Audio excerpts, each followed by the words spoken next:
দীর্ঘ ৫ বছর পর চীনের সাথে দ্বিপাক্ষিক বৈঠক হতে চলেছে বুধবার। ভারতের নিরাপত্তা উপদেষ্টা অজিত দোভাল যাচ্ছেন চীনে। বৈঠক করবেন চীনের বিদেশমন্ত্রী ওয়াং লির সাথে। গালওয়ান সংঘর্ষের পরে এই প্রথম চীনের সাথে উচ্চ পর্যায়ের বৈঠক হতে চলেছে। আলোচনা হতে পারে বর্ডার সংক্রান্ত বিষয়ে, এছাড়াও বেশ কিছু আভ্যন্তরীণ বিষয়ে আলোচনা হতে পারে। ভারত সরকার এতদিন জানিয়ে আসছিলেন, চীন বর্ডার থেকে সেনা না সরালে কোনো দ্বিপাক্ষিক আলোচনা হবে না।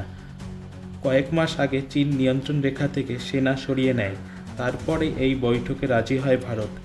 এ বিষয়ে আরও জানতে কলকাতা সমাচার চ্যানেলটি লাইক করুন, সাবস্ক্রাইব করুন ও বেল আইকনটি প্রেস করুন। ধন্যবাদ।